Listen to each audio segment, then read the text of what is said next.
Hey, health junkies! It's time for The Health Fix. Join your host, Dr. Jannine Krause, as she gives you a dose of what you need to know and do right now to take control of your health from the inside out, to rebel against aging, look damn good, fight stress, and laugh every day. Hello there, health junkies. Welcome to another episode of The Health Fix. I'm your host, Dr. Jannine Krause, and today's episode is all about spore-based probiotics, the company Megaspore, and all of the amazing things that they have to help to heal up leaky guts. Now, full disclosure, I'm not getting paid a dime from the company to talk about their products, nor to interview Kiran Krishnan, my host today, my co-host today. He is the chief research officer at Megaspore, and they go by Microbiome Labs.com on the web. Megaspore is their product. It's a spore-based probiotic. That's how I found out all about these guys. But he is their dude to go to when you want to geek out on the products and the background on the spore-based probiotics. So, without any further ado, I'm going to jump into our interview so you can learn all about spore-based probiotics, why you want to pay attention to them, and how they might help you. Alrighty, enjoy the podcast. You are the head researcher, is this correct? Yeah, the title I work with is Chief Science Officer at Microbiome Labs, so I head up all of the scientific affairs and the studies and all of that stuff, everything associated with science. Excellent. So I, of course, want to share this with all of my guests in terms of why would someone choose a spore-based probiotic compared to another type of probiotic? Because we have so many out there on the market. I feel like even as a doctor, I find myself saying, well, I see this probiotic for this type of gut and this one for this type of gut, et cetera, et cetera. Right. I'd love to hear someone else spit out their opinion other than me. Yeah, sure. So one of the biggest problems we have with the microbiome space is we don't really know what a normal, healthy gut looks like, right? There are a couple of features of what a normal, healthy gut should have, but one of the things that we know for certain is that everybody has a different microbiome. Even identical twins who are born of the same mother who share 100% the same genetics can have up to 30-40% differences in their microbiome. So it's very hard to look at an individual and go, okay, this set of lactobacillus strains and bifidobacteria strains are right for you, whereas this other person, this set is the right, or this dose is correct for you. You need 100 billion of these 17 strains. You need 10 billion of these 10 strains. So all of the products that are on the market today are designed with the idea of trying to recolonize the gut with what should be commensal organisms. Mm-hmm. And, we call it the reseeding principle, right? So we're trying to reseed the gut with good bacteria. The problem is we don't know what kind of good bacteria people need. Right. We don't know if you're really low on reuteri, or even reuteri should even be in your gut. We don't know if acidophilus should be, less than 1/100th of 1% in your GI tract, or should it be more? Those things we just haven't figured out yet. And so what we were looking at is what are some universal colonizers and what are some of the keystone strains. So there's this thing called keystone strains within the microbiome. These are really, really effective controlling strains that basically are universal colonizers, which means that we all have them at relatively the same amount, and they play a regulatory role in the rest of the microbiome.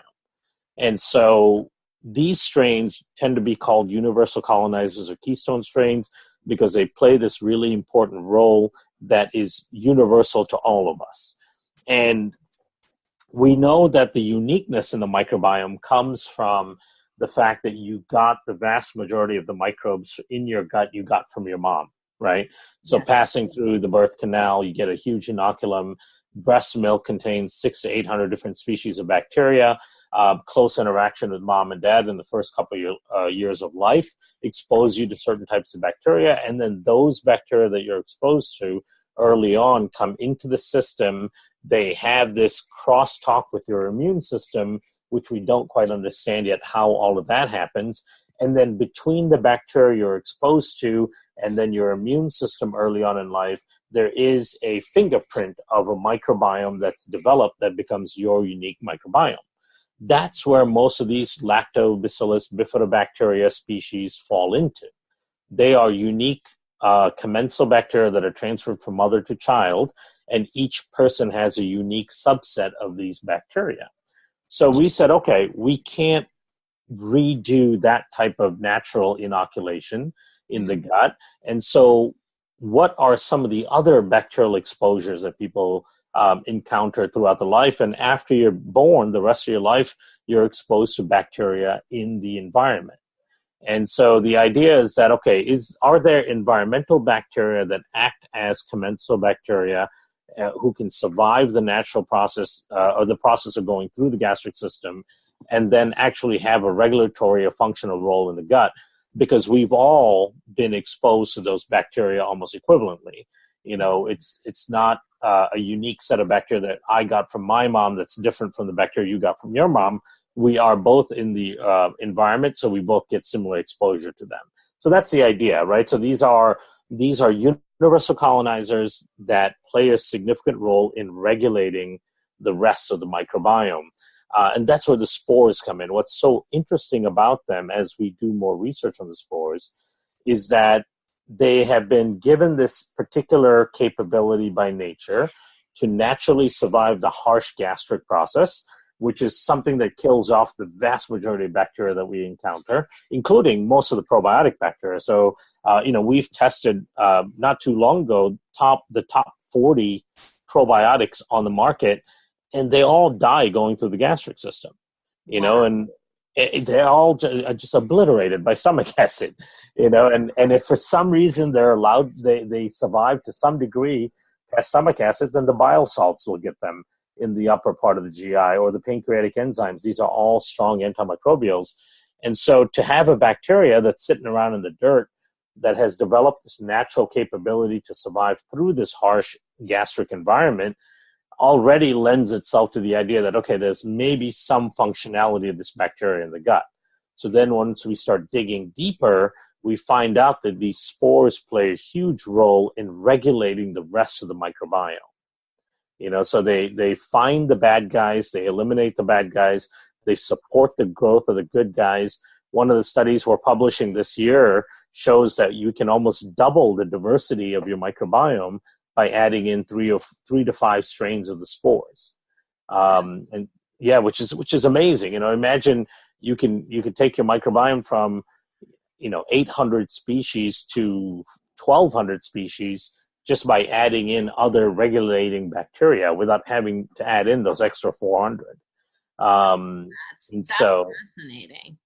It's amazing to think about it. Yeah, they are the gut police. They get in there, and we've basically outsourced this function to them because we naturally don't have the same capability within our own bodies to regulate our microbiome that effectively. So that's a big difference between the spores and then the conventional look at probiotics, where companies are basically saying, hey, Lactobacillus and bifidobacteria are commensal species, so we're going to grow them up in factories. We're going to take as large of a dose as we can fit in a capsule and hope that they get in and grow and rebalance, the microbiota. But as it turns out, none of them are surviving through. Even if they do somehow survive, they can't colonize. So you're basically just pooping them out 12 hours later. And in fact, our ancestors never got this kind of exposure to the lacto and bifido strains, after they were born. It's all environmental bacteria after that. Absolutely. And so that is so important that you mentioned that, because I think a lot of people don't think about, couple fold. Let me back up for a second. I do a ton of tests to see what kind of bacteria people do have in their gut, just out of curiosity, but also out of why do they have X, Y, or Z condition happening? And so oftentimes when someone's got an issue going on, lactobacillus is super wiped out, even though they've been taking some of the top probiotics loaded full of lactobacillus, which is frustrating as heck for me, because I go, okay, Right. obviously it's not setting in. And I knew back, Dr. Judy Fulop was one of my supervisors way back in the day, Yeah. at Bacterial. And, we had talked about this as she first started rolling out, talking about the spores. And I think, it's something that makes sense, especially with soil-based component, because we're not going to, back when we were cavemen, we weren't, looking for factories. There were none, and Right. getting your bacteria in naturally is huge, especially in the form of, something that's soil-based. And policing. Now, see, I didn't know this policing component. Yeah. That bifido, is it specifically the bifidobacterium? The spores are like police, or explain a little bit more so that my folks can understand how these guys police. Yeah, so that's a really important function of the bacteria. In fact, when the spores were initially were launched into the marketplace, they were launched back in 1952 in Germany and in France as a prescription treatment for dysentery. And the reason they were able to do that is because these spores are so good at getting into the gut. When they get into the microbiome, the microbiota, they do something called quorum sensing. And quorum sensing is the ability of a microbe to read another microbe's signal. Basically, there's crosstalk and communication between bacteria. So these bacteria have a way of identifying signatures or virulence factors from unfavorable organisms. They'll actually sit next to them in the microbiota and produce up to 25 different antibiotics in that little microenvironment to kill off those bacteria. Wow. That's why there was such an effective tool against dysentery, and then later on against E. coli infections and coliform infections and so on, that they were used since 1952. And those drugs are still on the market today in Europe and Latin America and parts of Russia as well. They still use them to treat gut infections because they're so good at getting there, finding the unfavorable organisms and killing them off. Now, as it turns out, and this is something that we suspected but hadn't been proven yet, not only do they get rid of the bad bacteria, but as it turns out, they tremendously enhance the growth of good bacteria as well. And that's what we're submitting for publication this year, because nobody's shown a trial where 5 strains of bacteria can go into your gut and then increase the growth of your microbiota by 300, 400, 500 other species, and also regrow these really important keystone species like Akkermansia muciniphila and Fecalibacteria prosnitzi and Bifidobacteria longum. All of these kind of really important controlling microbes that hold up the rest of the microbiota, and where those in the Western world tend to be really low because of our excessive use of antibiotics and the crazy exposure to things like glyphosate and so on. We inevitably have this really strong antimicrobial effect in our environment, and they undo that. Wow, that is impressive. Now, of course, my next step is going to be thinking about yeast. What is their interaction with yeast? So it's interesting. We have a lot of success in using the spores to deal with Candida. So they are competitively excluding Candida. We know that. We've seen it in patients clinically. But we also know that they work really well and synergistically with Saccharomyces.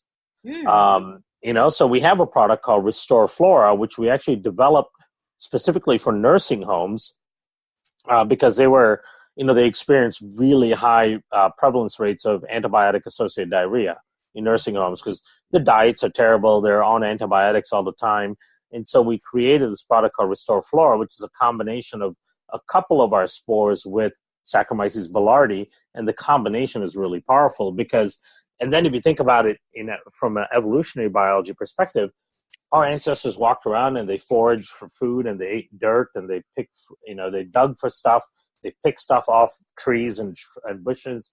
And Saccharomyces is a yeast that's naturally found on fruits and things that our ancestors would have picked and eaten. And then, of course, the spores are found naturally on roots and tubers and all seeds and things that they would have dug up and consumed. So these two microbes have worked together for a very long period of time in the human digestive tract. So it's no surprise that they have great synergistic effect. Oh, that is good to hear, because I definitely use the Saccharomyces, but I haven't paired it with the Megaspore. So I guess at this point I just need to get the Restore Flora products for my folks. Yeah. I can't tell you how many people end up with chronic diarrhea after a round of antibiotics that they just can't seem to shake. And absolutely. So studies indicate, there was a study published, I think, in 2014 that showed that 7 days of clindamycin can take your gut up to 2 years to recover from. So the damage is significant to the microbiota. And so it takes a lot of active work to make sure that the microbiota that is coming back after the antibiotic course is a healthy one, and it's one that's diverse and not one that now has an imbalance of Clostridia or E. coli or some other problematic bacteria.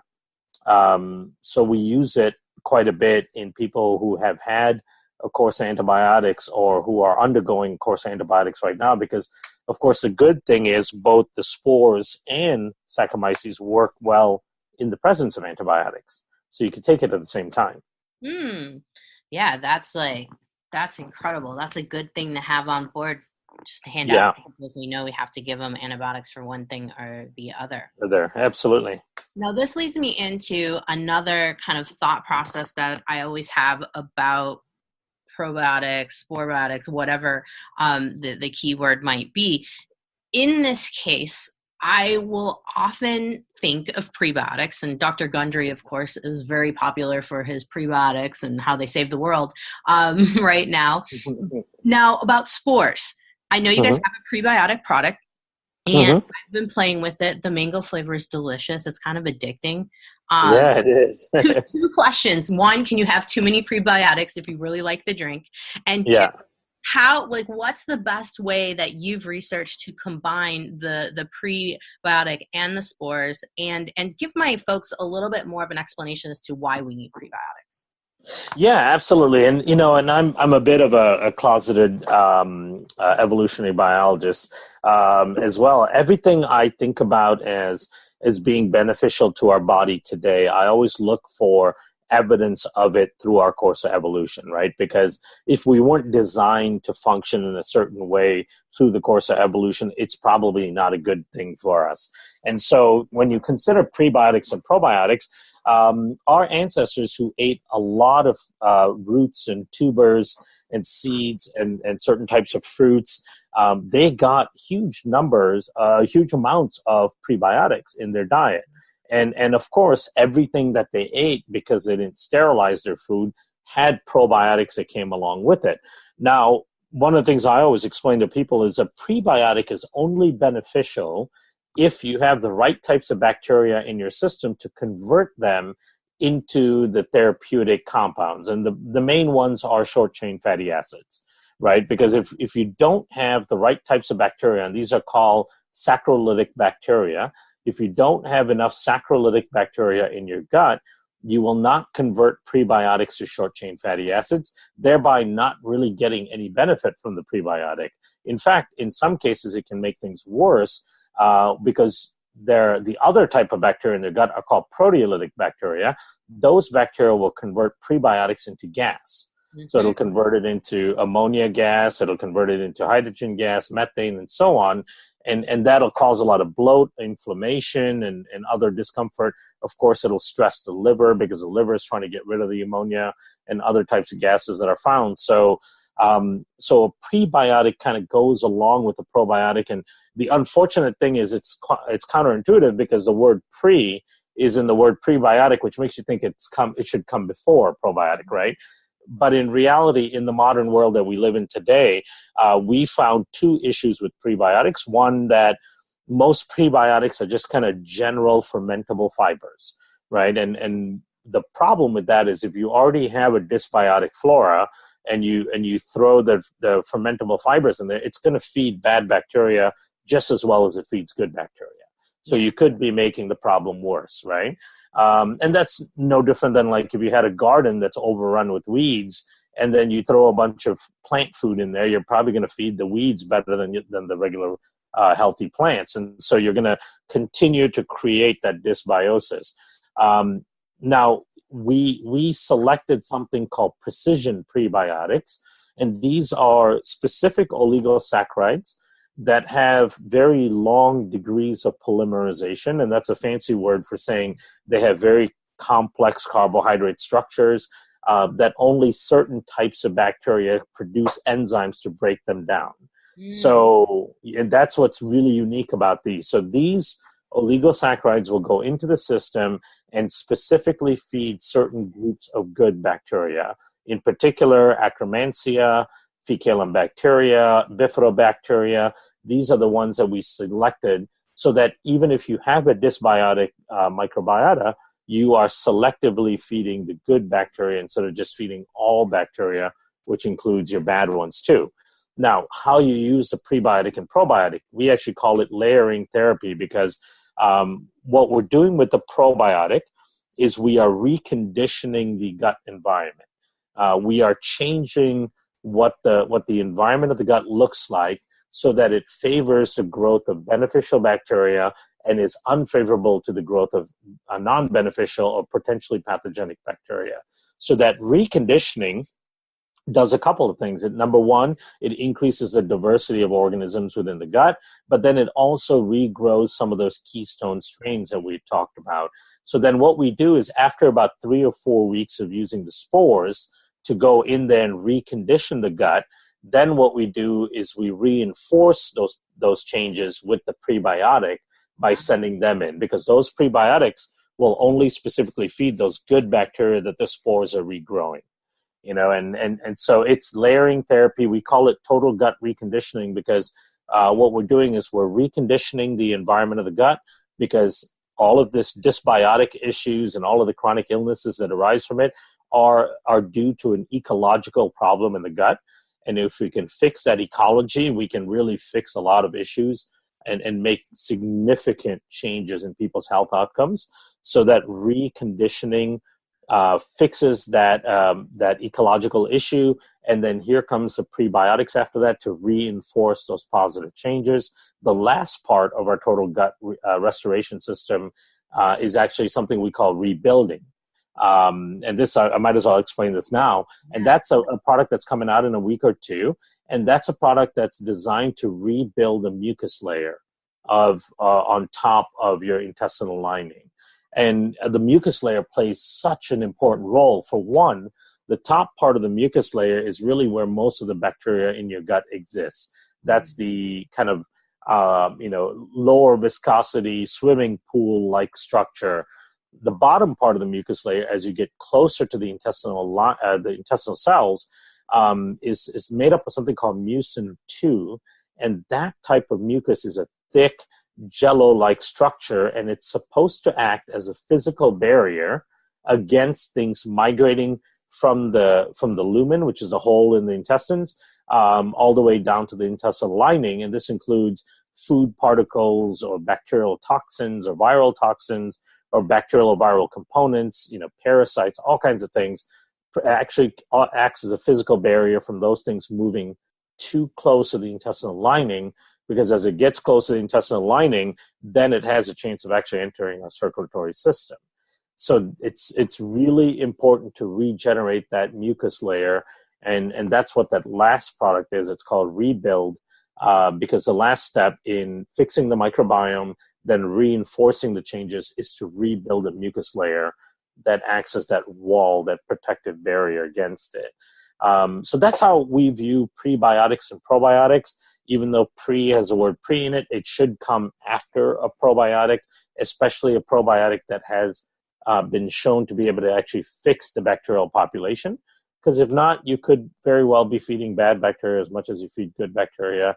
And then having this precision prebiotic helps even further on top of that. I love it. Cause yeah, I get a lot of, maybe people kick back at me a lot here in the office when I'm like, no, you can't have the prebiotic. Let's start your probiotic first, get things Yeah. going, then build on it. And I think that's genius to wait for that month. Now, and then working on the building, because the rebuild aspect is huge. I've used a multiple step approach with L-glutamine and licorice root and marshmallow root, but Right. I'm very curious to see your product, because I think that's going to be like the completion to my fixing up some seriously damaged guts around here. In this office, and I'm always the N of one, so I always Yeah. try everything out before my patients do. Yeah. So I can't wait next week, huh? Yeah, I think, well, actually, I think it's coming out on the 19th, so in about 2 weeks. And the way we approach that product is, we took a deep look at, okay, what are the building blocks of the mucosal structure? Mm-hmm. And as it turns out, there are 4 key amino acids that are the building blocks of the mucosal structure. And studies have been done where they take an animal model and then they specifically damage the mucosal structure. And then when they add in these 4 amino acids with the right microbiome, it rebuilds the structure by over 98% more effective than not adding these particular 4 amino acids. And so, because the mucosal structure is made up of glycoproteins, so even if you take in the tools like what some of these herbs provide you, if you don't have the building blocks, it's very hard for your body to actually reproduce and rebuild that mucosal lining. Also, because the mucosal lining is basically regenerating itself every 6-7 days, we need an ongoing supply of these key amino acids. And so what we did is we added those 4 amino acids at the clinically relevant doses, and then we also added a component to reduce the inflammatory response in the mucosa, because one of the things that prevents the mucosal structure from being rebuilt is continuous inflammatory response in the mucosa. So we work with a high concentration IgG product, which has been shown in real severe cases of enteropathy, like in HIV patients. One of the things that most people don't realize is that HIV patients die primarily of leaky gut. And the NIH published a study on this back in 2014, almost like a challenge to the research environment, saying, hey, we've basically figured out from a culmination of a whole bunch of studies that the thing that's really killing HIV patients is leaky gut, severe enteropathy. And so they put out a challenge to the HIV research community to come up with solutions for fixing that enteropathy, that damage to the mucosa, that leakiness in the gut. And one of the companies, one of the types of products that actually did a few studies on that to show huge benefits was this IgG product. So we said, okay, we've got to include that because that has a huge influence on the rebuilding of the mucosa. And then the other part that we're digging into is what is the role of polyphenols in the mucosa? And polyphenols play a significant role in the health of the microbiome, in the health of the mucosa, in the ability of the mucosa to regenerate itself, and the ability of the intestinal cell lines to regenerate themselves as well. And we found this amazing polyphenol blend they call a Flavobiotic out of France that has some great studies on it that shows its ability to seal up the gut, improve the diversity of the microbiome, reduce that inflammatory response in the mucosa, and so on. So that's those are the components of the product, and it's going to be a very, very powerful product in fixing that damage.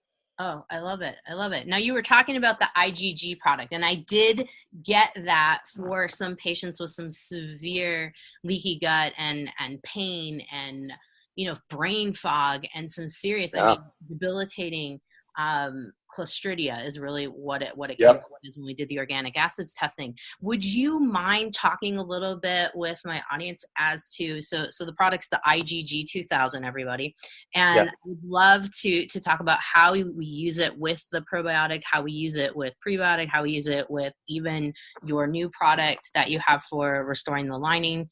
How does it work? How do you put it together? Yeah, so to clarify, we have it in two things. So we have it at a dose of 1 gram per day in the mucosal rebuilding product. And then what you have is also the standalone version, which is 2 grams per day. And the reason we have it separate is because about 1 gram per day with the other ingredients that are in the mucosal product is good for rebuilding the mucosa. But in many cases, you need a higher dose to deal with other things, like the things you're talking about, like C. diff infection, for example, or people with severe dysbiosis, or people with severe mycotoxin exposure, or severe overgrowth of candida. The reason why it works so well is because it contains this immunoglobulin G, which is the long-term adaptive immune antibody against viruses, bacteria, toxins, and all of that. And it contains a very high amount of this per serving. And these immunoglobulins, when you take them in orally, they will actually go into your gut and they will bind up all of the toxins, both environmental toxins and microbial toxins. They will also bind pathogens, viruses, fungus, amoebas, all kinds of stuff that they tend to neutralize in the gut, and basically neutralize them and take them out through defecation. Wow. And so it basically is like a cleanup for the environment in the gut. And as it turns out, when you have this IgG in your mucosa, it dramatically reduces the inflammation that's going on in the mucosa, which then allows the mucosa to rebuild itself. Because if there's continuous inflammation in the mucosa, it never can regenerate effectively. So it works really well for people with any sort of chronic infections, especially C. diff. There's some good data on that, on leaky gut, because it does neutralize bacterial and viral toxins. Any sort of chronic infections, viral or bacterial, certainly with fungus as well, because it has this capability to basically bind and neutralize microbes, their toxins, environmental toxins, and so on. And that is so fascinating how that works, because I've used it on a couple of my folks with rashes. So they have trash guts, they have leaky guts, they have a plethora of different bacteria and fungus growing in their guts, and they cycle between really horrible rashes all over the body and intense itching. And I found that the IgG does tend to take that down. Yeah. Yeah, it's giving their body an opportunity to regenerate the positive stuff within the immune system, whether it's on your skin or in your gut or in your other organ systems, because that continuous inflammation from the triggers, whether it's mycotoxins or it's chronic infectious viruses or bacteria, that chronic negative inflammatory response prevents the healing. And I always explain to people it's no different than having a cut on your skin, and you're trying to get it to heal, but every day you kind of recut it a little bit more, and that's basically what this chronic inflammation is doing. It's damaging its wounds in the body, which can be rashes. It can be, damage to your liver and your pancreas or your brain, many different areas. And so it becomes really important to neutralize the negative stimuli, which is the toxins and the microbes. Awesome. Now, is there, in terms of protocols that you guys use, because I kind of wing it a little bit and kind of use it with folks until symptoms are gone, and then have them keep it on hand in case we get a re-flare, because I do see that once in a while, or if they travel, or if they are going to Mexico, they're going to India. I feel like everybody should have this in an IV form. Right. But in terms of protocols that you recommend, how long should someone be on the IgG? I think on the high dose IgG, the standalone product, typically with most of the studies that they've done, they've done it at about 8 to 12 weeks. Okay. So you stay on the high dose for 8 to 12 weeks, and then you try to cycle off of it. And then you might need a maintenance kind of dose depending on what's going on in your life. If you, like you said, if you're traveling, then you want to up the dose and have that protective benefit there. Or if you are, having seasonal issues, it's allergy season or cold and flu season, you want to bump up the dose a little bit. But in that initial therapeutic phase, 8 to 12 weeks seems to be the right amount for it, the right amount of time for it. Perfect. That leads me into my next question that I always get from a lot of patients and from folks who listen to my podcast. How long should someone be on a product like Megaspore? What should be the longest amount of time? Yeah, so we've really looked at that in as much detail as we possibly can. The way we rationalize it, and then again, I always go back to evolutionary biology, and the way our ancestors came in contact with these types of microbes is, they had continuous daily exposure to these microbes because they basically ate dirt all the time, right? Mm-hmm. And so they got a really strong measurable amount of these microbes into their system on a regular basis. Now, these microbes have also developed a semi-transient type of characteristic, meaning that when they come in, they don't stay forever. They stay on average for about 20, 21 days, and then they leave again. So they resporulate, and then they leave the system after 20 or 21 days. So the way we explain it is we put patients on it continuously. We work them up to that 2 cap a day dose, because we tend to titrate everybody up from 1 or half a cap every other day titration protocol all the way to 2 cap a day, which is where the effective dose is. And then once their symptoms or the issues that they're trying to fix are under control at that level, then we start to back them down and take them to a maintenance level. Mm-hmm. So we have people that are on it just on the weekends. They basically take it twice a week. We have people that have to take it 4 or 5 times a week. And then we have people that can go on as little as, once or twice every 10 days. And it really kind of depends on lifestyle, how clean their lifestyle is, how stress-free they are, where they live, how much glyphosate are they consuming on a daily basis.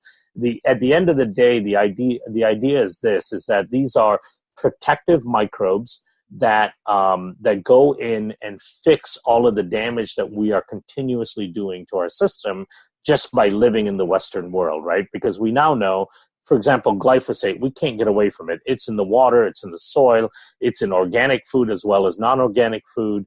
There's preservatives, there's antimicrobials everywhere. We live in a toxic world that's continuously damaging our microbiota, continuously shifting the balance towards pathogenic and problematic strains. We need to take something on a semi-regular basis at least to keep fixing that rebalance.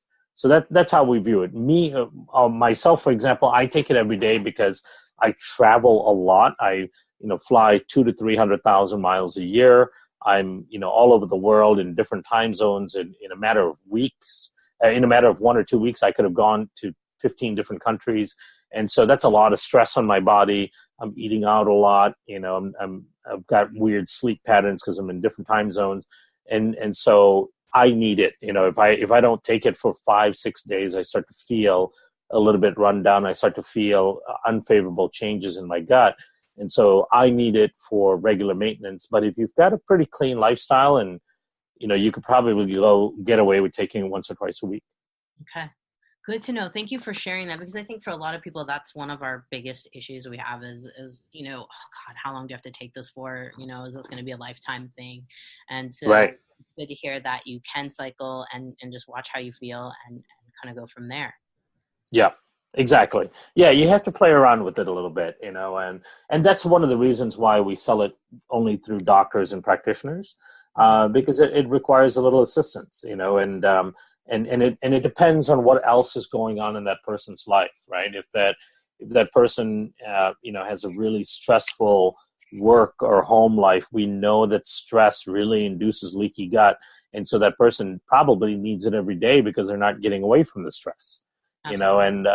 But if they have a really calm, life that they've put together well, but they have a few bad habits, and maybe the spores will be there just to undo some of those bad habits a couple times a week, that could be enough, right? So it kind of depends on their lifestyle and the situation. Absolutely. Yes, it's not as I tell my patients, it's not a one size fits all situation. We definitely, there's a lot of factors actually to treating the gut in particular. Right. Exactly. You have given us a bunch of material. I really appreciate it. I would love to know for our audience. I know on your website you have a lot of resources that I can access. Can anyone Yeah. access the research in terms of just Joe Schmo off the street? And if they can, how could they find it, and how do they go about it?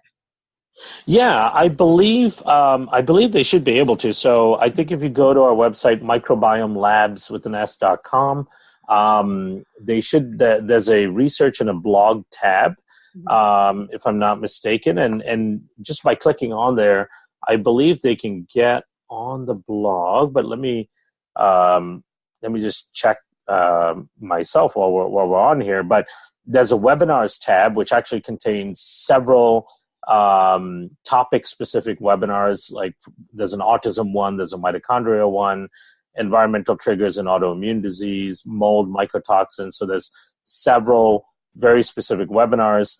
And then if you click on the blog contains a lot of write-ups and information on various conditions, on inflammatory bowel disease, allergies, autoimmune disease, and so on.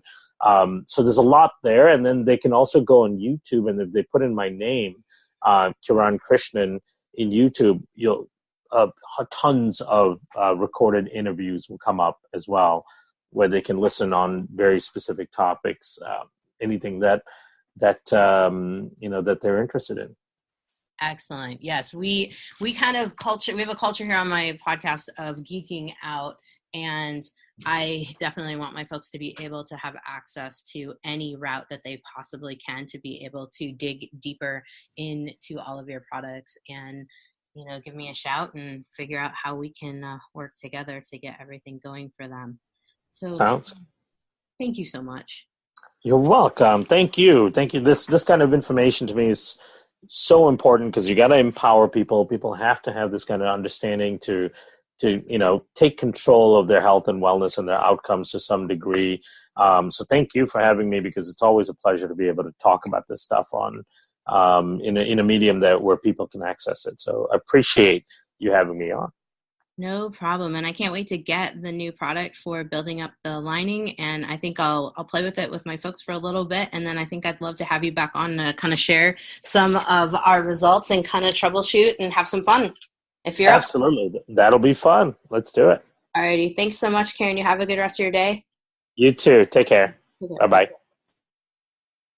Wow, what a great podcast. My mind is blown. I hope that you have learned a bunch of information. If you're looking for more information from Megaspore and wanting to learn more about the Microbiome Labs company, head on over to their website at microbiomelabs.com. They've got videos, they've got all kinds of stuff that you can peruse for more information on all of their products. And if you're looking for my highlights of this podcast, head on over to my website at drjkrauseND.com, and I will put up every single thing that I found absolutely amazing about this podcast. Let me know if you have questions. Make some comments. You want to hear more podcasts like this one? Let me know. I'm here to serve you, here to help. And so let me know what you're interested in. Once again, you've survived another episode of The Health Fix. I'm your host, Dr. Jannine Krause. Thanks for listening. Everybody, Dr. Jannine Krause here. If you liked what you heard today, then head over to drjkrauseND.com to find my free resources and information to know when I post something new that's juicy that you might want to check out. Plus, head over to where you get your podcasts and like, subscribe, and write a review to help get the word out about me and help others at the same time to find me. It really does help, and I really appreciate all of your reviews.